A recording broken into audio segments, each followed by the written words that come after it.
Welcome to the MDC Podcast. My name is Mar. And I'm JP.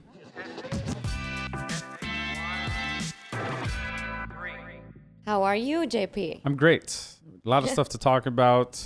We're in the MDC sphere, the most dangerous city, back again. Dynamic duo in the house.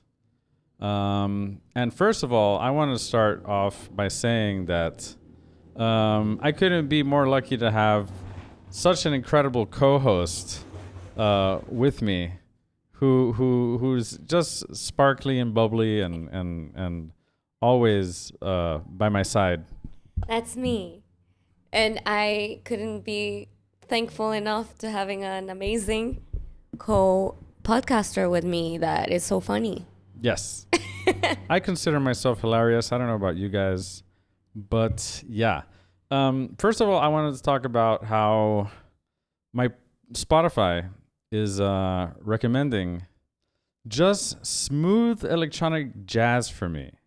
Every week, my weekly discovery keeps on just giving me the same music, and I don't really know why. Is that what we were listening to? Yeah, it's every day, all the time, and I'm like, okay, this is kind of cool. It's nice, actually. Nice music. It's nice until you've had enough of it. Yeah. And then you're like, why am I? And I'm thinking, does Spotify know I'm kind of like old now? And this is like what it feels that I should be listening to as. Do you think it's AI generated? You know what? I don't even know anymore. Sometimes I think there could be like a lot of these AI generated songs, but I feel since you don't even kind of look to see what the cover art or stuff. I think if you look or at the name of the artist, or the name of the nobody artist, cares anymore. I think it's part of the forever stream and flow of content consciousness that's kind of in the ether that we keep on just like consuming with no real purpose. Not to say that there aren't amazing musicians out there. I just feel that it's gotten to a point where you don't even it's hard to find new music through these platforms. For sure. I dissociated for a moment. Was I hypnozing you with my maybe with your charm, with my amazing vocal rhythm? I was like, you went into like some type of trance. I did. Did you notice? Did you see my face? I was like, is she listening to anything I'm saying? Should I do this alone? Sorry. That was so funny. I'm sorry. That was not intentional. Well, that's what this music does to me. And it's just like, and I keep on listening to it. And then I'm just like, okay, that's like cool and like smooth. They all have saxophone. You know what I mean? You need to have a little saxophone. But I'm like, why? And then I stop and I think about it. And I'm like, is this really what I want to be listening to? Yeah. You know what I mean? And what I've seen that all these playlists are almost the same now. Like, for sure. I honestly am migrating all my music listening to YouTube music. You like YouTube music? I am leaving behind my toxic relationship with Spotify. But isn't it the same? Aren't all these platforms kind of like, No, because first of all, YouTube is a platform that rewards its creators. Spotify isn't. Honestly, it's, and Spotify ruined it for all the artists. That's how the downfall of music started with Spotify. Music becoming a commodity and a disposable thing that we consume was started by Spotify. I do agree that in part, having all the music all at once available for a subscription, is great for the consumer, but also terrible and at the same time because I feel like it's not very, the algorithms are not very smart in the way they kind of choose what should be listened to or not. And I do feel that we've had a whole generation of these past maybe 5 years where the music has becoming blander and blander, pop music has just become super disposable, and it's kind of like the lowest common denominator. I think I attribute the rise of, Taylor Swift and all these artists that I find are just like super bland, in terms of content and types of music. I even feel like Bruno Mars is just like, you listen to one of his songs, you're like, it's another one of these, For sure. Did you dissociate again? No.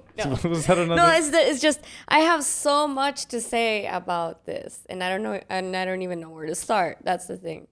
Yeah, we're never gonna have enough time to talk about this. And now probably, well, did you know that Spotify has a whole department of people creating AI music for Spotify that nobody owns, that they own themselves, so they don't have to pay the artists. And that's what they're pushing. Well, I do think they are promoting a lot of these like AI songs on some playlists, and also like I think a lot of people are also making money through these songs, but they're also being promoted by bots.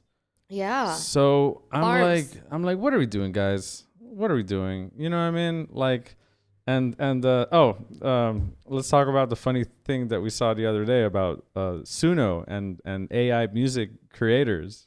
Oh yeah. Right, that we were listening to Rick Beato. No, it wasn't Rick. It wasn't Rick Beato, but it was interesting. It was like an hour and a half long, kind of deep dive into this AI music world and how it's changing. And he went like, they did like a encuesta. Survey? Yeah, they did a poll of all these people who were doing like AI music. And it was basically, they don't listen to like other people's music anymore. They just listen to the AI songs that they create. Yeah. Which I found rather astonishing. You know what I mean? Because I'm like, who listens to AI music? And I've had a few friends that were like, yo, you got to listen to this. Did you know it was AI? Yeah. And I was like, well, yeah, I don't. Oh, sorry. And I do kind of like take a time. I listen to it, but then I'm not like really, really interested. Yeah. But these guys were like basically just like all telling you like, oh, I listen to my music. Ha ha ha ha. You know what I mean? All the songs I created. And they're the only ones who listen to their music, like nobody wants to listen to AI music. Like, it's even hard enough for people to listen to human-made music. Like, hey, I made this song, listen to it. Maybe some people are going to be interested. But if I'm like, hey, listen to this song I made with AI, nobody wants to listen to that, It's dumb. It's dumb. It's really dumb. Stop being so dumb, bro. No. And what does get under my skin, respect to everyone, I play around with Suno. It's funny.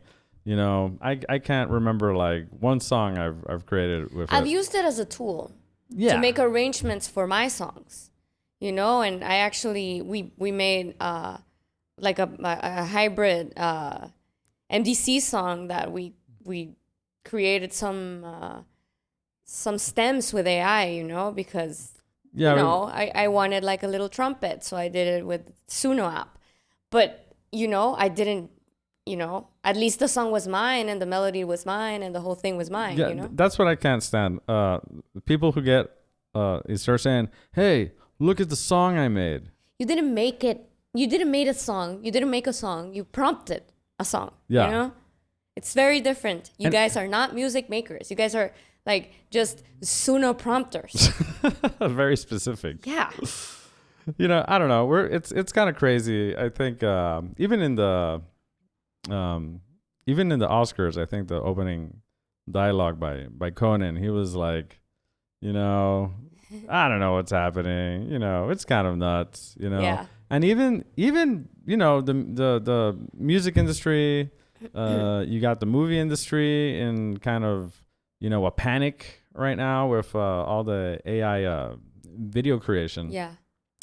Which and it's getting good. It's getting really good. Like the video creation, like wow, like that is scary. Yeah, how good it is. And there's so much stuff now that you don't even know whether it's like AI or if it's real, you know, and people are easily fooled. I think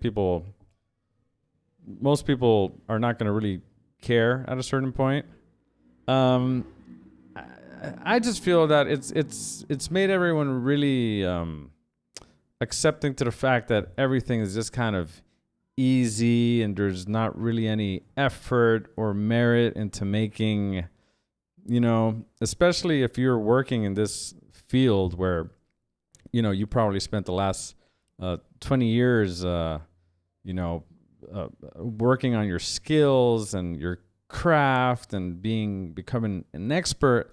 And now all of a sudden you have to compete against Suno prompters and video prompters to create something that I don't feel that people even give it much value. Yeah. Everything has been devalued in the Yes. creative fields. For sure. The artists were the first. the music artists. No, I think definitely. I think since when Instagram came along, you know, the art of photography, the telephone, I think it did that for, you know, a lot of photographers. Yeah, for sure. Photographers suffered with the iPhone. Yeah. Yeah. And nowadays you don't even you think between either buying a $2,000, $3,000 camera or buying a phone, you know, most content nowadays is just created on a phone. Yeah. It's not really created on one of these cameras. I don't know. What do you think?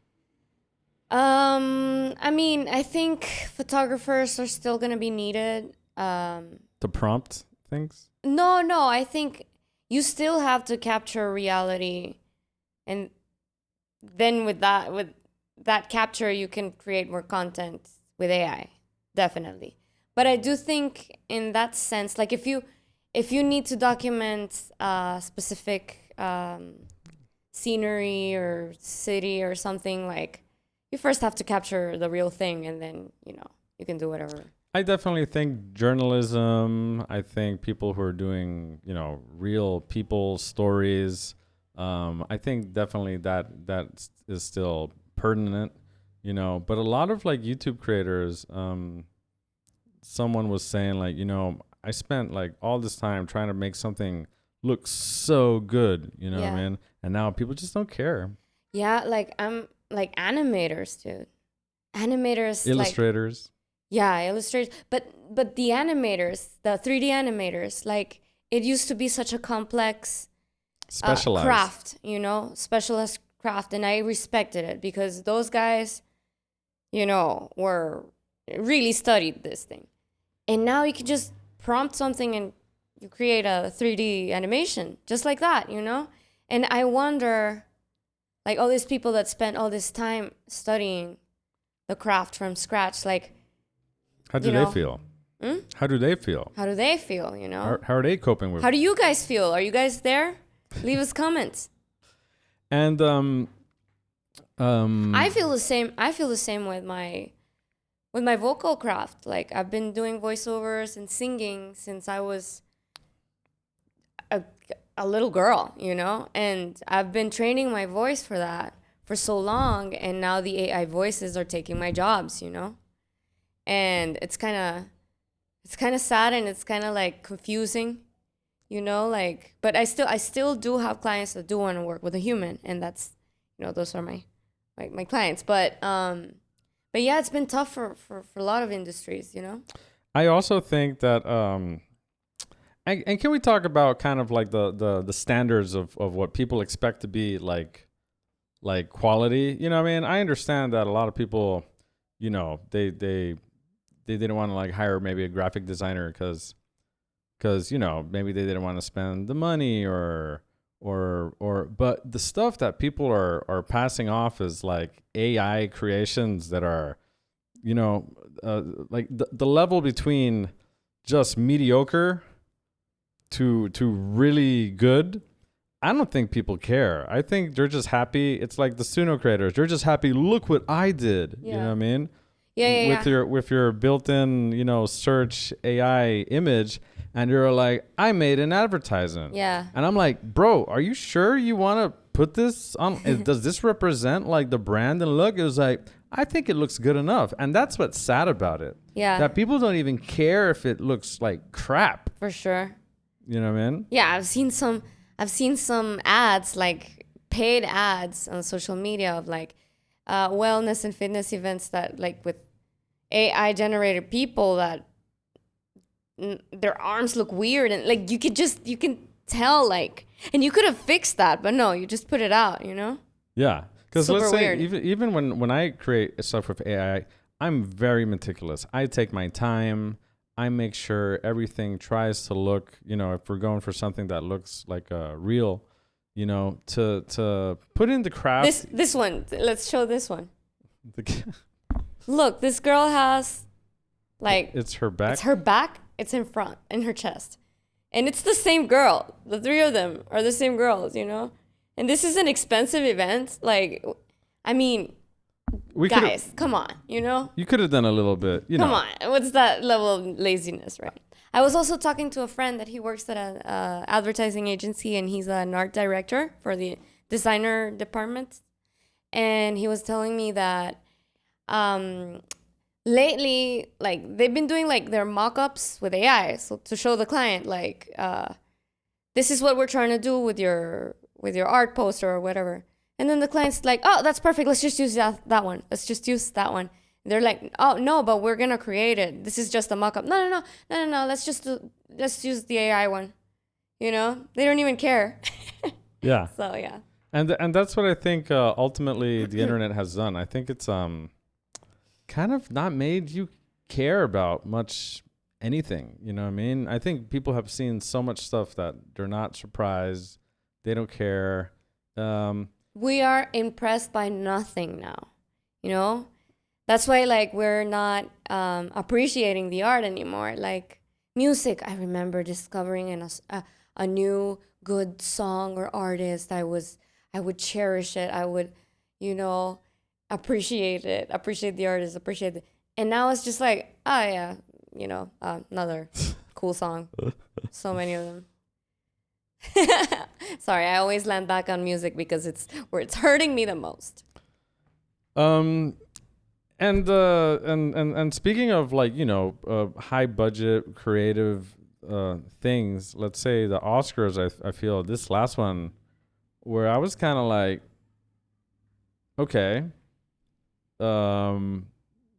this is like the state of entertainment in terms of.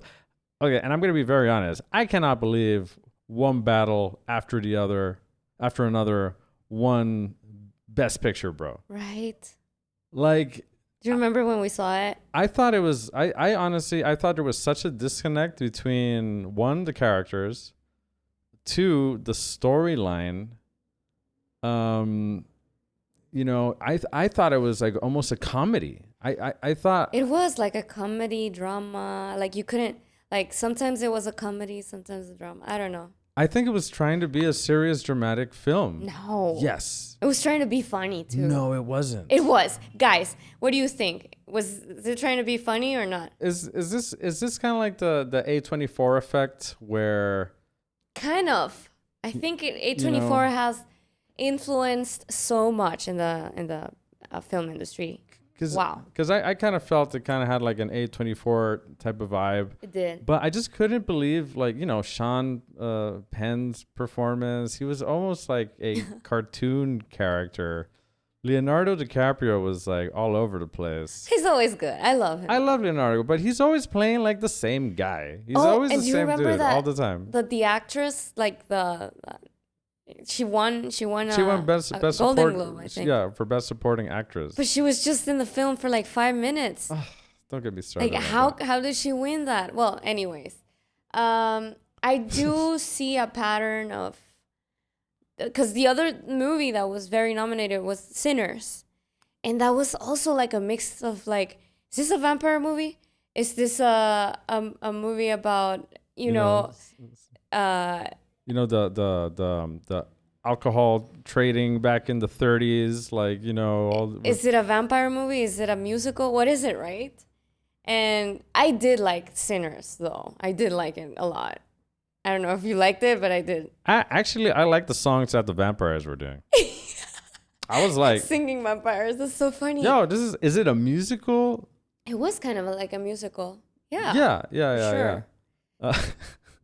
There was a lot of music. It was a lot, and that's what I think I'm saying. It's kind of a lot to process. I think and they're experimenting with new, No, I think they don't know what the heck they're doing. They're just like, you know what, this vampire singing musical, we'll make this work.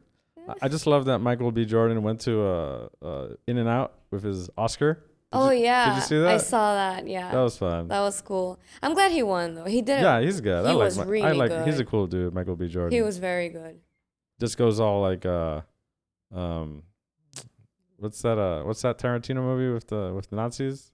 Inglourious Bastards. He goes all Inglourious Bastards at the end, you know what I mean, with the Ku Klux Klan. Sorry for spoiling anything for you guys. Yeah, but, spoilers. If you haven't seen it, don't complain. Some say that Timothée Chalamet walked out of the Oscars before it ended. I never really got the Timothée Chalamet thing. I knew he was like he kind of said something about the opera. People are hating on him. Yeah, bro. You know what bothers me about Timothée Chalamet? It's just his like demeanor. He's just like, and he did like a rap thing. I don't know. I don't want to. I like him in Dune. Yeah, I don't want it to mess up the whole Dune because I like the Dune movies. So what happened? But did you know the drama, right? Why everyone hates him? Please tell us. Why everyone's canceling him? So he was in this like interview with Matthew McConaughey. All right. And he did a comment like that he'd never worked in a ballet or opera because no one cares about the old arts anymore. But the internet went brutal on him. Like, well, even Conan like roasted him in the intro speech. And no, so like, and also I think people don't like that he's dating a Kardashian.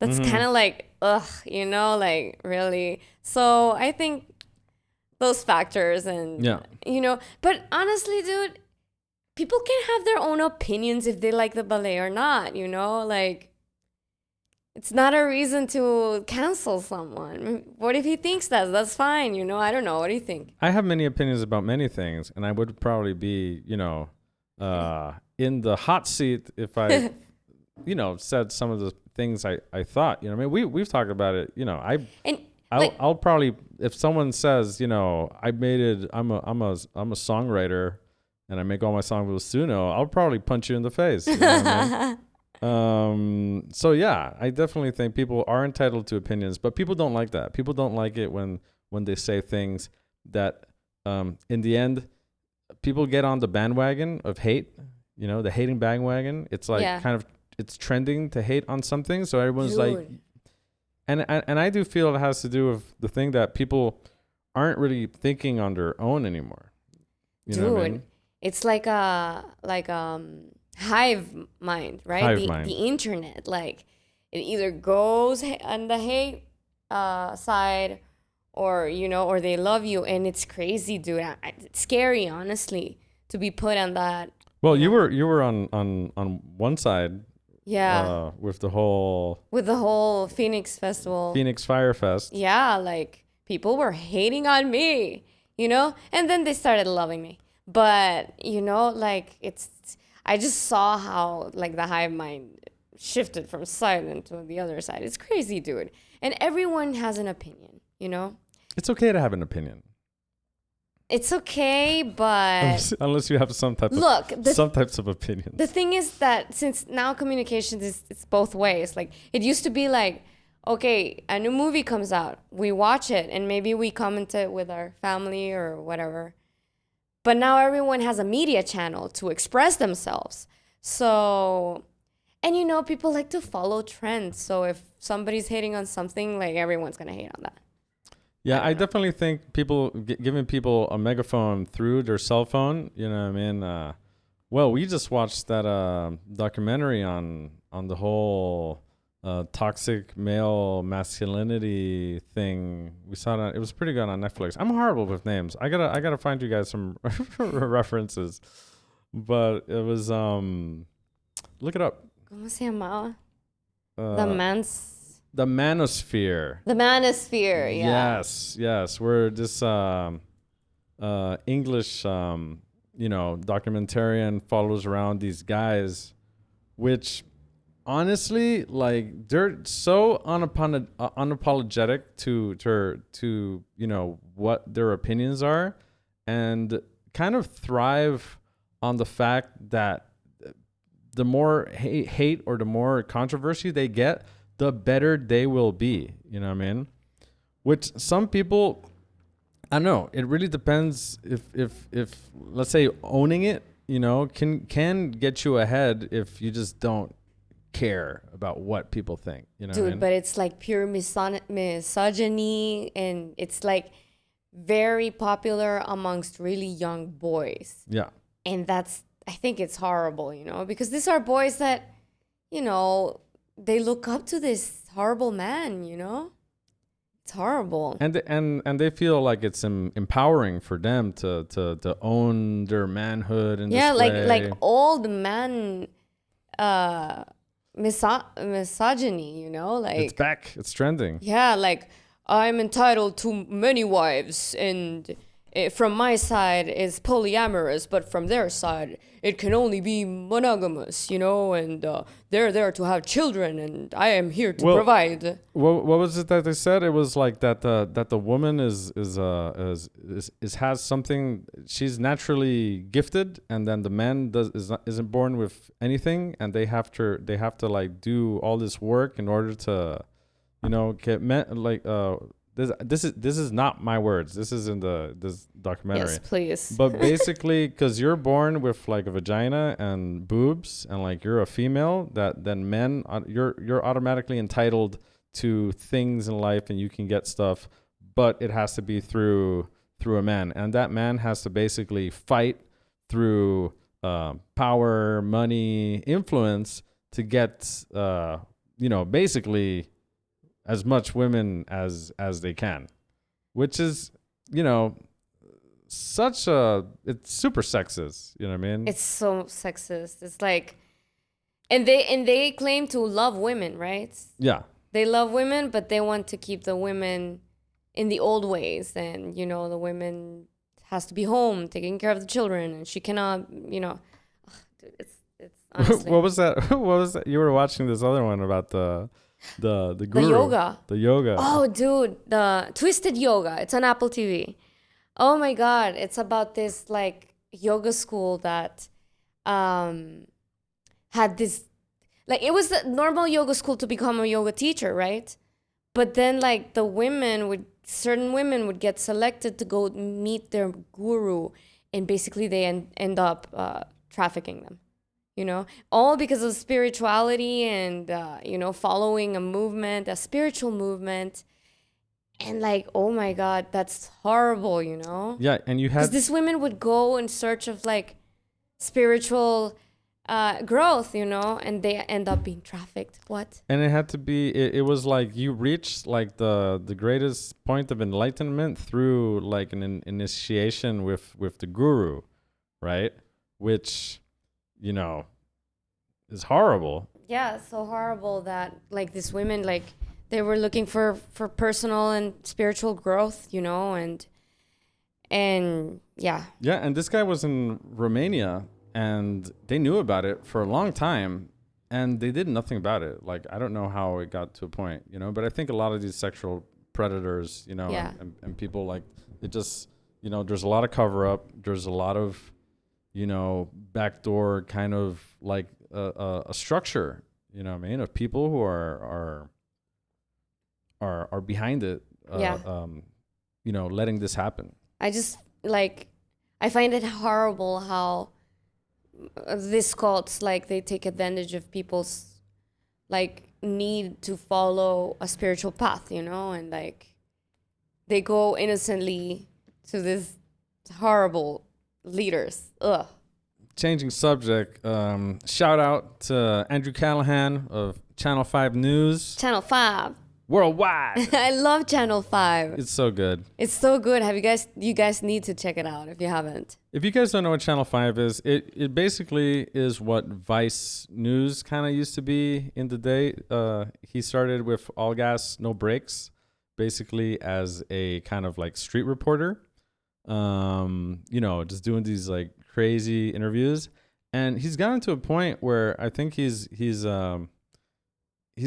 basically brought himself up to be a really respected, honest journalist talking about stuff that I think no one is kind of, because all these podcasts people, and yes, there's definitely good serious podcasts, and they talk about business and growth, the Diary of a CEO, stuff like that. But I think Andrew just gets these kind of characters and talks to them in such a way that kind of humanizes them. Yeah. Yeah. Very smart guy too. I really I share a lot of his views. Isn't it the cool thing about Channel 5 is so real, right? Like Vice, which was the alternative news channel back in my day, back when I was, growing up. I used to love Vice because it was like so controversial and touching all these taboo subjects, and but it was like the style was really dark and moody. And we recently saw the Shia LaBeouf. The interview one that was hilarious. Where a lot of people, and this is what I hate about the internet sometimes. You know what I mean? You got to see past, kind of what people have done sometimes and take a chance to actually listen to what they have to say and read, under kind of, what you already know. And once people kind of have this image of someone, that's the only thing they can see. And I really saw a guy who was like, he's not a dumb guy. He's had problems. He definitely has problems with alcoholism and stuff like that. But I thought what he was trying to say was real, and he kind of mans up to the responsibility. What do you think? No, I'm just thinking about him being like a really devoted Catholic. That was funny. That was really funny. Yeah, but and then Andrew would ask him like, if Jesus was in front of you, what would you tell him, right? And he just starts crying. He was like, I want to say shit to him, man. I want to say shit, bro. No, dog, no. And he got all like serious, and like Andrew was like, oh wow, I hit a nerve, yeah. Well, we saw the Haktua girl yesterday. I loved it. Great interview. Interesting. I thought it was a good interview. Because I had heard of Haktua girl from her street interview. Haktua. Haktua. You gotta give him that Haktua and spit on that thing. You get me? And she blew up, and then she had that crypto scandal, and everyone started hating on her. Poor girl. I had no idea about that. Like basically, this crypto guys got her to do this meme coin with her name, Haktua coin. Haktua coin, yeah.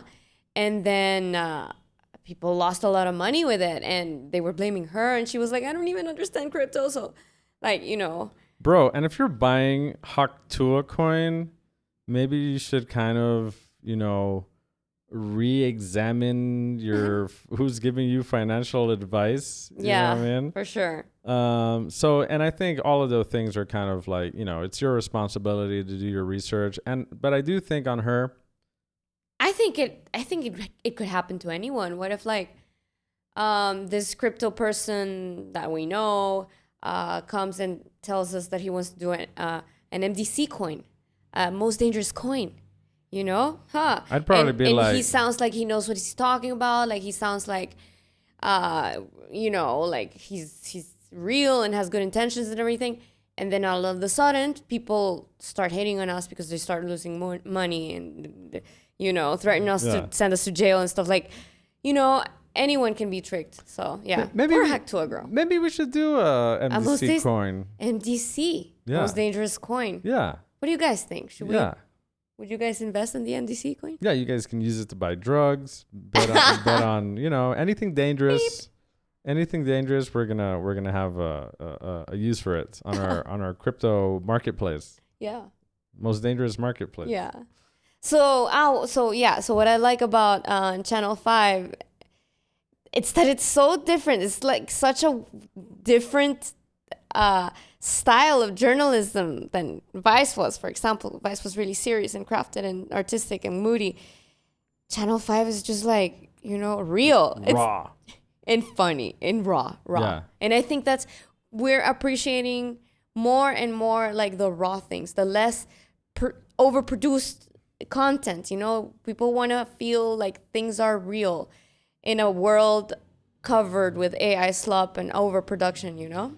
I just think that nowadays everyone is trying to sell you something, so that gets tiring. Anyone that you see who's an influencer is offering you something. Mm-hmm. Is telling you to go to their affiliate link, to buy their course, to buy their supplements, and that's why I don't feel like you can really. There's a lot of people you can't trust, and I it's amazing to me that people are just like, wow, this person knows so much about this, and I follow it, and even with like tools like ChatGPT or the plethora of knowledge that we have on the internet, like there's so much misinformation going around, and people fall into these traps of just believing. People need something to believe. Like, people will believe in someone who has the answer that they've been looking for, And most of these creators, and like, they claim to have the path, the answer to what you're looking for, And you're saying if someone finds someone that reinforces their worldview, then they're easy targets for people, not targets, but they're willing to follow these people until the end of the earth. You know what I mean? For sure, that's what happens with cults too. Yeah. Like, I have the answer. I am the path of growth that you've been looking for, and like people really believing it, and Especially when you mix like culty behavior with like drugs or some type of experience. Yeah. That's that influences your the way you can think or act in the moment. I think that's where it gets kind of dangerous as well. For sure. So guys, do your research always, and be careful. Be careful with who you follow, with what you follow. Always do your research. Yeah. Well, the other thing that I thought was kind of funny was the Afro Man thing. Oh my God. You guys remember Afro Man? He was the guy, I was going to go to school, but I got high. I could have cheated and I could have passed, but I got high. I'm taking it next semester, and I know why, cause I got high, because I got high, because I got high. So anyways. So Afro Man, basically a few years ago, his house got raided by these sheriff's deputies, sheriff's office where he lived. They broke down his door. They raided his house with his kids there. They stole some money, and they didn't find anything. He never got charged for any crime. What were they looking for? They said that there was there was possible drugs, and people were kidnapped, like kind of, I don't know if like a human trafficking or something like that. Yeah. Really? I don't know, neighbors or whatever. Maybe he was the target. Maybe because, he made that Because I Got High song, smokes weed, but it's mostly legal, So they raided his house. This happened. And then the dude made a series of songs specifically for the officers. Yeah, mentioning their names and everything. Yeah. And they basically made a lawsuit in a defamation lawsuit against Afro Man. I don't know, it was for like a few $1 million, right? Saying that caused them like $3.9 million. Yeah, that caused them grief and pain and suffering, which I'm pretty sure they were pretty embarrassed by it. But he just won the case. They went to court and he claimed freedom of speech. You know what I mean? So he won the 3.9 million. How does that work? No. He did not have to pay. The cops were suing. No. I mean, but did the cops have to pay him something? I think in that case, if you countersue, let's say like, hey guys, you guys lost, and then you, because of the pain you caused me, I'm gonna sue you for taking me to court and all these legal fees, you know. And since I've won, you know, so it's like a counter suit for, because that must be expensive, dude. Yeah, you know, taking someone to court and having to pay lawyers and all that. Super expensive in the States. Yeah, super expensive. Anywhere. Yeah. So I would not like to go to court. But we were watching the videos of these songs, and they're really funny, guys. Yeah, and you guys got to check out Afro Man, which I think, you know, I think he's going to be the next one to be interviewed by Channel 5. By Channel 5. Yeah, hope so. Yeah, so I think this whole alternate, you know, well, I guess everything's kind of like an alternate universe, and these specific niches that the internet has created, like everyone has their own little subset tunnel, you know, where you live online. You know, I feel it's hard to reach people as well, you know. I think that has been especially frustrating for, you know, I understand there's, you know, the algorithm might pick on something, but sometimes you don't get to the people you really want to talk to, you know. Yeah. Whether it's people you want them to listen to your music or you want to offer services, you have to go through some type of, you know, platform. Yeah. Advertising.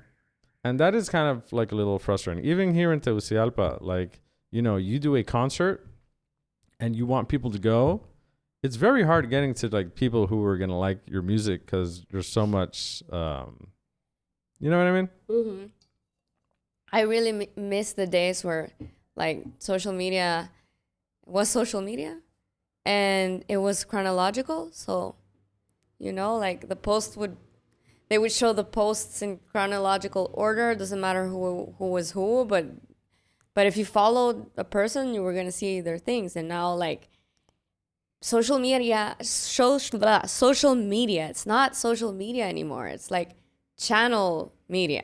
It's like, I don't know, but it's not, it's anything but social. The only thing social about Instagram, for example, are stories, because you see your friends and the people that you follow and the stories. But the rest of the feed is just algorithmic, people who I don't follow, people that, or brands, or like, you know, media channels that just like the algorithm shows me them. But like, it's nothing social about it anymore. And can we talk about, you know, women influencers now? I think before it was, you know, let's say... Be careful, JP. No. I'm just saying that like everyone, a lot of people are using platforms like OnlyFans, you know, to basically, you know, as a revenue stream, you know, which usually you're like, oh, look at this person. She does, I don't know, gymnastics, right? And she has her gymnastics stuff. And then all of a sudden you see, hey, come to my link for some exclusive content.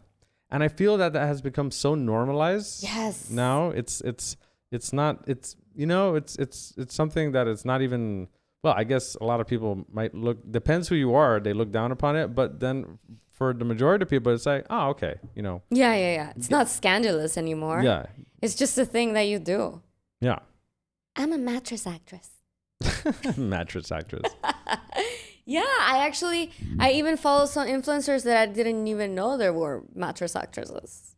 You know, like I follow this girl, Anna Malik, that she's like super artistic, super cool. Her content is funny, it's cool, it's like, you know, and then you don't even know that she's an OnlyFans girl, but then all of a sudden she uploads a selfie saying, talk to me, with a link that says talk to me. And it's like, oh, Oh, okay. That's how you live in a castle and have a butler, you know, because she lives in a castle. Like, how do you afford that? Oh my God. Well, you know? that's where she says she lives. That's what she says she lives. Yeah. But let's say you're not consuming that content specifically for that. You know what I mean? You enjoy the aesthetic For sure. and stuff like that. Super artistic stuff. But yeah, that's just something that it's like a another revenue stream in the endless ways to kind of make money online.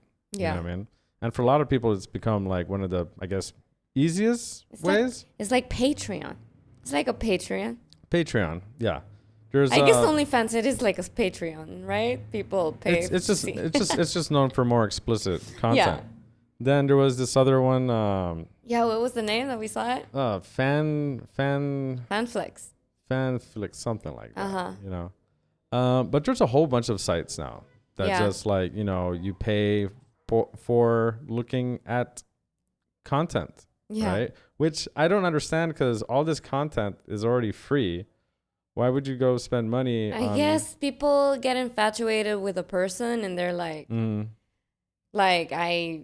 know, she's real. She's a real person. I want to see something real, you know. Whereas you go into like pornography sites and you just like, you don't know who the person is. You don't know whatever, you know. So it's like a personal following, you know. Well, there's a whole bunch of also AI I can imagine girls, you know, and sometimes I see the comment and I'm like, wait a minute, this girl has no videos. Wait a minute, these are only pictures. Wait a minute, look at all these, like she has the same face and all the pictures, and then all the comments, right? You're so beautiful. I can't believe you are traveling to here. It looks so nice. And I'm like, bro, it's not even, you can't tell it's, or your bots. That's what I'm gonna do. I'm gonna like do an AI version of myself that's a mattress actress. What do you think, guys? She does all the work. I get all the money. I can buy you a castle. Yeah, that's the only reason we're doing this podcast. It's just, you know, wait for that link one day. I'm gonna post a selfie with a link that says, "Talk to me," and you'll know. You'll know, yeah. All right, guys. I think we're gonna end it here. The MDC podcast. It's been a great one. Thank you for listening to us, and have a good day. I'm JP. I'm Mar. See you next time. Bye-bye.